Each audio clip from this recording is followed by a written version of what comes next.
où tu vas consulter le cours d'un NFT que tu as acheté hier.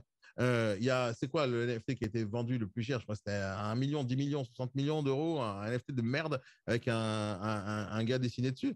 Parce que le mec, il est tellement ouf, il a envie de l'acheter. C'est des ouf, ces gens-là, c'est des ouf. Parce que c'est trop tôt, tu vois, c'est trop tôt. C'est comme si tu as acheté la Joconde quand c'est qui? C'est Leonardo da Vinci qui a dessiné ça. Qui c'est qui a dessiné Oui, ça? oui.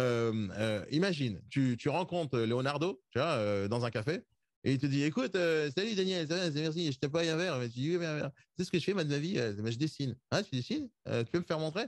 Ouais, tiens, regarde, je suis en train de dessiner une nana. Tiens, regarde. Et tu vois le tableau, et tu dis, ah, c'est pas terrible, je t'achète pour 10 balles. Et Leonardo, comme il est naze, tu vois, en business, il sait que dessiner, il tiens, prends pour 10 balles. Et voilà, le mec aurait eu la Joconde, ben, combien ça lui aurait valu aujourd'hui? Ben, des milliards et des milliards, tout simplement. Parce qu'il n'était pas conscient de sa valeur. Tu comprends? Parce que tu es venu trop tôt sur la Joconde. Tu comprends? Ça se trouve, il l'aurait jeté à la poubelle si quelqu'un ne lui aurait pas acheté le truc. Mais l'idée, c'est qu'au moment où c'est tout neuf, tout neuf, tout neuf, ça vaut toujours rien. Mais au moment où ça avance, ça commence à prendre de la puissance. Tu comprends? Et donc, la Joconde vaut des millions. Les gens, ils se battent dans les musées pour avoir la Joconde dedans. Donc, c'est le genre de chose qui est tellement rare, tellement unique, tellement puissant que tout le monde veut l'avoir. Et demain, tu vas voir que ça va arriver dans votre vie de tous les jours. Dans votre vie de tous les jours. Tu achèteras des chaussures avec des NFT. C'est-à-dire, la monnaie que tu auras demain, ça sera ou des bitcoins, ou des NFT, ou des Ethers, ou tous les trucs qui existent sur le marché aujourd'hui. Mais il faut se pencher à ça parce que. Hein? Non, non, j'allais dire qu'il est certain que le NFT, de toute façon, c'est le Bitcoin d'aujourd'hui. C'est-à-dire que le En fait, NFT dans 10 ans vaudra aussi cher que le Bitcoin aujourd'hui. mais en fait, l'idée, c'est pas le NFT qui va valoir cher, c'est la chose qui est mise en NFT qui vaudra Oui, cher. oui, non, non, mais ce que je Mais veux dire c'est pas par là, sûr. c'est que ça va devenir. Aujourd'hui, il y en a qui font déjà une collection de NFT. Ah oui, oui, oui. Je veux qu'ils achètent pour rien, en Oui. espérant que d'ici 10 ans, 15 ans, 20 ans, le NFT prenne une valeur Ok, moi, j'y crois pas à astronomique. ça. Moi, je crois Si pas à c'est une ça. valeur de transaction, si c'est Hmm. une valeur de transaction, on peut même imaginer pour les matières premières que justement, il n'y ait pas de spéculation, tu vois, qu'il y ait un blocage même, parce que ça peut avoir cet effet-là intéressant de bloquer Exactement. En pour fait, éviter la spéculation sur des matières premières, par exemple, ou autrement. Enfin, on peut tout sur, imaginer sur- après. Ouais. sur quasiment tout, sur quasiment tout. Hmm. Imagine-toi, pour travailler chez Imo West, tu dois avoir le NFT Imo West. Imagine ça. Mais je l'ai. Non, mais tu imagines ça, qu'un patron, s'il veut t'embaucher, ou toi, tu as envie de travailler dans l'agence, tu dis, tu dois acheter le NFT. Et là, tu fais partie de la boîte. Et là, tu fais partie de la boîte. Et donc, tant que tu as le NFT, donc tu as l'argent pour le payer, tu fais partie de la boîte, sinon tu sors. Et tu toucheras de l'argent ou pas. T'imagines les utilisations. En fait, l'idée, c'est quelle utilisation on va faire de ce truc-là. Quelle utilisation. Et c'est ça la C'est comme révolution. des parts sociales dans une société. Tu rentres comme Exactement. un actionnariat. Si tu Exactement. bosses bien, ça Mais génère, ça prend la imagine comme valeur. ça. Imagine comme ça. Sébastien, il te dit, tu es recruté, je te donne un NFT. OK? Je te donne un NFT. Ça représente quoi ce NFT? Ça représente euh, 1,5% du chiffre d'affaires global de tous les négociateurs qui ont fait une vente. Mm. Imagine ce truc-là. Hein, où ça te représente une prime, ou ça te représente, je sais pas moi, 1,5% du chiffre d'affaires global. Imagine ça, d'accord? Et toi, tu rentres dans la boîte, et ce sera la seule boîte qui te donne des parts ou des revenus grâce au chiffre d'affaires de tout le monde. D'accord? Imagine ça. Et que quand on te recrute, on te donne gratos. On te donne gratos. Gratos. D'accord? Et tu bosses, et tu bosses, tu bosses. Et tant que tu as le NFT, tu gagnes des sous alors que tu n'as pas travaillé. Mais il faut que tu bosses dans la boîte. Et si tu sors de la boîte, tu gagneras aussi des sous. T'imagines ce truc-là? T'imagines combien ça peut se revendre, ce truc? T'imagines combien ça peut se revendre, ce truc? T'imagines ça? T'imagines que la personne à qui t'a donné quelque chose, le négociateur, il va toujours vouloir garder ce NFT? Oui, mais alors ça, si on parle en pourcentage, tu seras toujours limité à un pourcentage. Ben oui, c'est d'où la force du pourcentage. Oui, certes. Mais donc, du coup, quand tu auras distribué 100% de NFT d'une société, Ben non, tu mais non, c'est faux. n'as plus rien qui t'appartient. Mais non, parce que tu n'as pas compris. On ne fait pas comme Ah, ça. On fait pas comme ça. Je te donne un exemple. Imagine que je veux donner un pourcentage de ma entreprise. Je ne veux pas donner un pourcentage de tout, 100%. Je vais donner un pourcentage, par exemple, de 10% de mon entreprise. Donc, je distribue 10% de mon entreprise en NFT. Mais les 10% de mon entreprise, imaginons, hein, je peux mettre 1 million de NFT comme je peux mettre 2 NFT. C'est comme des actions. Quand tu ouvres une société, d'accord. n'importe laquelle Oui, donc société, c'est la valeur initiale de la NFT que tu définis. Non, non, mais je vais bien non, compris. la quantité de NFT qui vont donner une valeur initiale. Par exemple, aujourd'hui, tu peux ouvrir une boîte, d'accord? Sébastien, c'est exactement ce qu'il a fait. Moi, c'est exactement ce que je fais, comme toutes les entreprises sur la planète, d'accord? Tu ouvres une boîte, dans tes statuts, si tu es tout seul dans la boîte, tu dis, voilà, je définis qu'il y a 100 parts sociales ou il y a une part URL, sociale. oui, mais... Non, peu importe, c'est-à-dire c'est des parts sociales. Une société, c'est des parts sociales, d'accord? Donc, Oui. quand tu es seul patron de ta boîte, tu as 100% des parts sociales. Maintenant, comme tu es tout seul et tu n'as pas d'associé, donc tu t'en fous combien il y a de parts dans ta boîte. Tu t'en fous. Donc, tu mets un chiffre, tu mets 100 parts. D'accord? Je mets mon capital de 100 euros et je mets 100 parts.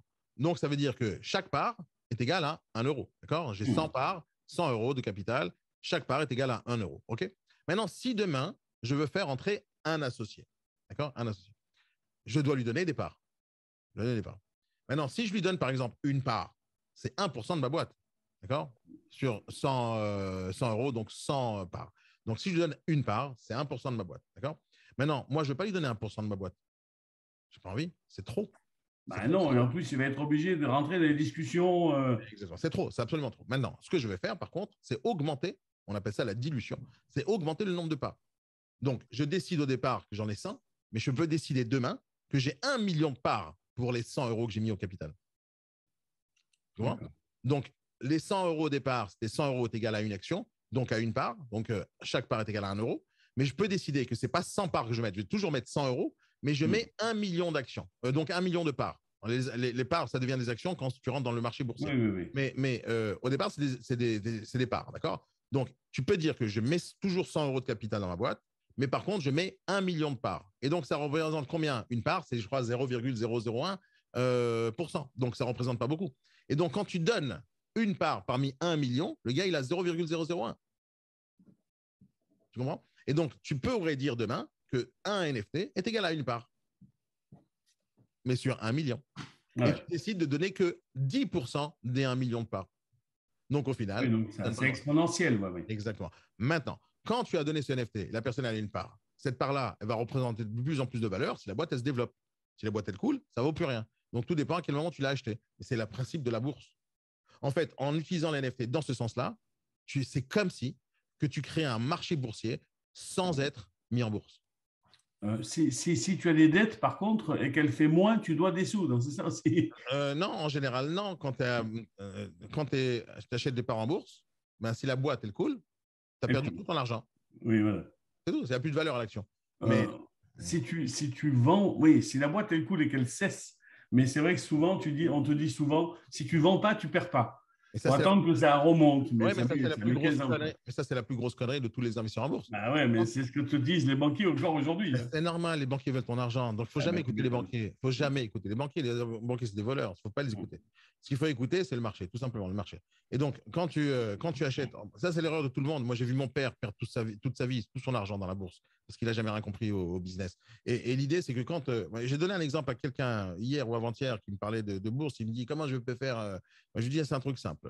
Je ne me rappelle plus qui m'a dit ça. Ça fait des années qu'il a les mêmes actions. Je me rappelle plus. Je me rappelle plus. Putain, je parle avec tellement de monde. Et je lui dis un truc simple. Ça fait 10 ans, 20 ans que tu as des actions. Ah oui, je me rappelle, c'est mon coiffeur. Ça y est, une semaine. Donc, il a plein d'actions, il ne les a jamais vendues. Il me dit, ouais, ça a monté, ça a monté. Je lui dis, mais ça sert à quoi de monter? Il dit, ça sert à rien de garder. Je lui dis, ouais, mais alors comment je fais? Mais si jamais je vends, j'ai perdu. Non, tu as perdu. Imagine que tu as acheté un truc à 10 euros et que le truc, il augmente, il devient 100 euros. D'accord? Et que tu gardes juste parce que tu as envie de dire, je suis propriétaire de quelque chose qui vaut 100 euros. Ben, ça ne sert à rien. Ce que tu as fait quand tu es passé de 10 euros à 100 euros, ce que tu dois faire, c'est simple. C'est à chaque fois que tu gagnes de l'argent, tu récupères tes sous. Tu gardes la mise initiale, donc tu avais acheté pour 10 euros et ça t'a ramené 20 euros. Tu prends les 10 euros que tu as gagnés et tu les fais sortir du compte en banque. Mais tu gardes toujours la valeur de base. Et donc, à un moment donné, tu vas récupérer plus d'argent que ce que tu as investi au départ. Et donc, l'argent de départ, maintenant, il est gratuit. C'est-à-dire qu'au départ, tu as investi de tes économies. Maintenant, ça t'a fait gagner. Tu récupères l'argent que tu as mis au départ et après, tu laisses l'action en ligne. D'accord? C'est comme ça qu'il faut jouer au casino. Hein. Oui, sauf le casino, c'est trop aléatoire. Non, mais c'est comme ça qu'il faut jouer au casino. Quand tu as gagné, tu mets la somme, c'est là que tu la touches plus. Comme ça, tu t'amuses avec le reste. Là, tu as 100% raison sur ce principe. Mais il ne faut pas aller au casino, quoi qu'il arrive, parce que tu perds tout, quoi qu'il arrive. Tu sais, pour ça. On a posé la question à Partouche. Tu connais Partouche? Oui. D'accord. Moi, je l'ai rencontré, ce Partouche. Mais je l'ai rencontré aussi sur un dossier en Bretagne. Et moi, je l'ai rencontré pour travailler avec lui dans ces casinos. À l'époque, j'avais créé une boîte de massage dans les salles de poker. Donc, j'avais des masseuses qui venaient masser les joueurs de poker pendant qu'ils jouaient. Et donc, je partais du marché tous les casinos Partouche, tous les casinos trucs, tous les casinos pour proposer ce service. Qu'est-ce que je voulais te dire, c'est que… Attends. Donc, on a posé un journaliste, pas moi, un journaliste a posé la question à Partouche. Je fais, comment on fait pour gagner de l'argent au casino? Il dit, il faut acheter un casino. Il ne faut pas jouer au casino. Vous perdrez tout. C'est ça qu'il a dit, clairement. Tu perds tout au casino. Tu perds toute ta vie, tout le temps.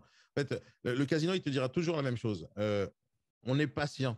On est capable d'attendre très longtemps jusqu'à ce que les gens viennent reperdre tout. C'est-à-dire, tu as 70% de chances de perdre à chaque fois que tu joues au casino. Dans chaque chose, hein, peu importe ce que tu fais, à part le poker. Le poker, c'est le seul jeu. Jamais il y a la carte bleue, tu vas avec une somme et terminé, quoi. Tu perds ta vie, surtout que tu sais que quand les gens vont au casino ou à la roulette, leur but, c'est pas de gagner. Leur but, c'est de perdre. C'est vraiment ça, la mentalité d'un joueur addict, d'accord? C'est de perdre. Pourquoi? Parce que quand tu gagnes, il n'y a pas autant d'adrénaline et il n'y a pas autant de dopamine que quand tu perds. D'accord? La dopamine qu'ils reçoivent quand ils gagnent, elle est minime, mais l'adrénaline qu'ils reçoivent à chaque fois qu'ils perdent, elle est énorme. Et ils deviennent accros à l'adrénaline. Ils ne viennent pas accros au jeu, ils deviennent accros à l'adrénaline. Et donc, quand ils ont misé 100 euros, ils ont perdu 100 euros, l'adrénaline était puissante parce que c'était les seuls 100 euros qu'ils ont eu. Et si maintenant ils continuent à être addicts, ils augmentent la mise, et maintenant c'est 500 euros, mais ils vont avoir une adrénaline encore plus puissante. Et si jamais ils risquent toute leur vie, ils savent que s'ils perdent ce coup, ils sont comme des oufs. Alors ils cherchent cette adrénaline-là. Et l'adrénaline, ils l'auront uniquement quand ils perdent. Et donc s'ils gagnent, ils rejouent et ils rejouent jusqu'à qu'ils perdent parce qu'ils veulent l'adrénaline. Eh ben, disons, c'est moche. Ah, ça coûte cher. C'est pas moche. Moi, je connais une avocate qui a perdu comme ça sa charge. Si tu peux, je ne sais pas si je veux raconter cette histoire, c'est une vraie histoire. Non, mais elle piquait dans le compte Carpa. Hein. Ah ouais, non, mais non, mais je suis conscient de ça. Une fois, j'étais dans un taxi Uber, et il y a le mec, le chauffeur, il me dit, mais je vous reconnais. J'ai cherché pendant un quart d'heure le temps de la route, là, de savoir d'où il me connaît et d'où je le connais. On a cherché toutes les possibilités. Hein. Tu m'as vu sur YouTube, tu m'as vu sur Instagram, tu m'as vu sur quoi? Et il me dit, non. Et après, dès que je suis arrivé à la maison avec lui, il me dit, ah, c'est bon, je me rappelle. Et c'était quoi? On a joué au poker ensemble. Et on avait joué au poker. Alors je dis, ah, c'est cool, ça marche bien la vie pour toi, le poker? Tu gagnes? Il fait non. J'avais 3 restaurants, j'étais marié, j'avais une femme, 3 enfants, 2 appartements, et une dizaine d'investissements, et j'ai tout perdu. Comment tu as tout perdu? Au poker. Il a tout perdu, ses restaurants, ses maisons, sa femme, ses enfants, il a tout perdu. Et il est devenu chauffeur Uber.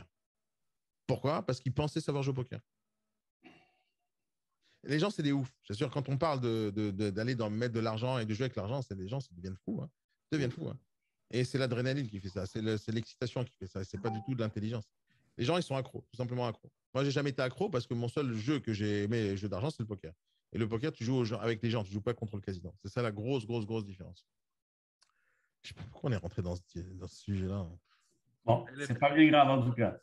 Non, mais non, je pense que vraiment, et vous allez voir, je mets beaucoup d'énergie là-dedans pour réfléchir à ce que je peux faire avec ça. Mais je pense que les idées que j'ai là, que je vais réussir à mettre en place dans le futur proche, hein, c'est une révolution en soi. Parce que j'ai jamais vu personne encore utiliser les NFT dans le sens que j'ai envie de les utiliser. C'est-à-dire donner ou à des fans. Imagine demain, chaque personne qui est abonnée à mon compte TikTok, qui reçoit un NFT de ma part, qui représente quelque chose, qui représente ou une valeur, de l'argent, ou qui représente la possibilité d'accéder à quelque chose d'unique. Imagine demain, je fais une chaîne YouTube, d'accord? Une chaîne YouTube dont je donnerai accès uniquement à ceux qui ont le NFT. Imagine ça. T'imagines ce truc? Et donc, ce NFT, pour avoir accès, il faut avoir le NFT, donc il faut avoir un code spécifique. Et quand tu n'en as plus besoin de moi, bah, tu revends le NFT. Tu vois, je vais te dire un truc véridique, d'accord? Vous connaissez pas ma vie ni ce que j'ai souffert pendant cette dernière année, mais il y a un gars sur YouTube qui m'a aidé. Il me connaît pas, hein, mais il m'a aidé. J'ai suivi ses vidéos pendant 1 an. 1 an, je suis ses vidéos. 1 an. Maintenant, mon histoire est finie. C'est lui qui m'a sauvé la vie. Hein. 1 an, il me sauve la vie. Il me connaît même pas. La seule chose qu'il a gagné grâce à moi, c'est mes vues, d'accord, et c'est de l'argent grâce à YouTube. Ce mec-là, d'accord. S'il savait que j'existais, il m'avait donné un NFT au début. Aujourd'hui, j'ai plus besoin de lui. Ça, il m'a sauvé. C'est fini mon histoire. Ok, il m'a sauvé. Mais j'ai plus besoin d'un NFT. Parce que j'en fais du NFT. J'en ai plus besoin. J'ai plus besoin de voir ces vidéos. Mais j'ai tout appris. Je devrais pouvoir revendre ce NFT. Pour de la n'importe quoi. Quel est l'intérêt, par exemple, tu crées une chaîne YouTube avec un NFT que tu donnes?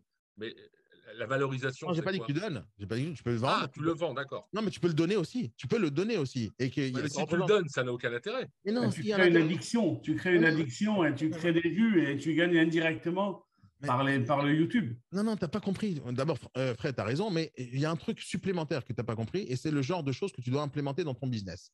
Et je t'explique. C'est le principe du cercle privé. Ouais. C'est déjà arrivé en discothèque et on t'a refusé. Ça a déjà existé, ça? Ouais, les cartes, oui, bien sûr. Non, non, je veux dire, de rentrer dans une discothèque et le videur, il te dit non dehors. Les femmes, ça arrive jamais de te faire vider, mais les hommes, ça arrive tout le temps. D'accord? Si tu viens pas accompagné, tu peux te faire vider certaines boîtes. Mais non, ça, je te parle de discothèque, mais il y a des clubs privés où de gens riches sont dedans, où des hommes d'affaires sont dedans. Il y a des clubs privés. Et quelle est la force du club privé? C'est que tout le monde a envie d'y rentrer dedans.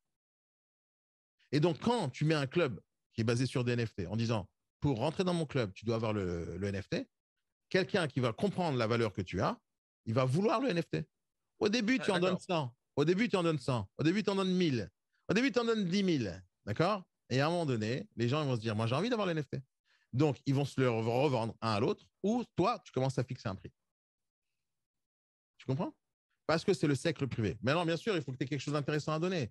Ça ne peut pas marcher si c'est autrement. Mais ça peut être un club privé dans une chaîne YouTube, comme ça peut être un club privé sur un compte TikTok ou sur un compte Instagram en mode privé. Parce que tu peux faire un compte Instagram privé, hein, où tu acceptes uniquement les personnes que tu veux, d'accord? Et dedans, tu vas faire énormément de contenu. Par exemple, je viens d'avoir cette idée-là maintenant pendant que je te parle, mais j'ai l'impression que je vais le faire sur un compte Instagram où je forme les gens à utiliser Instagram. Donc, je pense que je vais le faire, ce truc, d'accord? Donc, je trouve ça une super idée que je viens d'avoir maintenant. Donc, mais imagine ce principe du club privé. Imagine ce... Et c'est ça qui se passe, qui fait que les gens ont envie d'aller quelque part parce que tout le monde y est. Ou les gens qui vont, ils sont des gens intéressants pour moi. Imagine un club où il y a Bill Gates qui vient tous les soirs. Imagine un club où il y a Xavier Niel qui vient tous les jours. Imagine un club où il y a Jeff Bezos qui de temps en temps il vient faire une apparition. Et les gens ils te disent, tu vas avoir ce NFT, tu dois payer 10 000 euros pour avoir l'occasion peut-être potentiellement de croiser Jeff Bezos et lui serrer la main. Eh bien, je rentre dans ce putain de club grâce à ce NFT qui vont me vendre très cher. En fait, l'idée, c'est d'être propriétaire de quelque chose qui te donne le droit à des choses que personne ne peut avoir s'ils n'ont pas ça. T'imagines ce truc que toi-même, Franck, demain, tu peux faire dans la théorie. Imagine que tu fais du contenu de comptable avec toutes les astuces de la comptabilité pour ne pas... Non, pas comptable, on a dit fille à comptabilité. Non, imagine que tu fais une chaîne YouTube ou une série de podcasts ou peu importe, hein, où pour y accéder, il faut avoir un certain NFT. Et dans ce NFT, tu dis les choses, les astuces que tu penses sont importantes, les failles, les trucs du système, etc. Imagine que c'est tellement ton métier. Laisse-moi finir. Imagine que tu sais des choses que personne ne sait et que tu veux aider les gens, d'accord? Et tu donnes accès à ça juste à un club privé de gens qui auront un NFT qui vont acheter pour 500 balles. Et ils auront accès à vie. Tu comprends? Mais une fois que quelqu'un a écouté tout ce que tu as à dire, il n'a plus besoin de ton NFT. Et donc, il va le revendre. Et c'est comme ça qu'il va gagner de l'argent grâce à toi. Tu comprends la puissance du truc ou tu ne comprends pas? Si. Ok, si tu as compris la puissance. Mais je ne comprends pas la puissance, je dirais pour toi. Moi? Mais t'es un ouf, toi. D'abord, c'est de l'argent, déjà. Oui. D'abord, c'est de l'argent. Deux, il y a avant l'argent. Non, c'est de l'argent parce que tu l'as vendu, ton NFT. Oui, mais oublie l'argent maintenant. Mets 2 secondes, l'argent. Est-ce que tu comprends que quelqu'un qui va vouloir mon NFT, il va le vouloir, hein, il faut qu'il le veuille. C'est-à-dire qu'il faut qu'il vienne me le demander. Il faut qu'il en ait intérêt parce que je vais lui dire, si tu as ça, tu auras des trucs spécifiques que personne d'autre pourra avoir à part celui qui a le NFT. D'accord? Donc, imagine ce truc-là où il y a des gens, tu vois, par exemple, imagine que je disparais de YouTube. Ouais, c'est vrai qu'on va finir à 32. Imagine que je disparais de YouTube. Imagine que je disparais de Zoom. Imagine que je disparais des podcasts. Imagine que je disparais des TikTok. Et juste avant de disparaître, je dis aux gens, écoutez les amis, et tu sais ce que je suis en train de te dire là maintenant.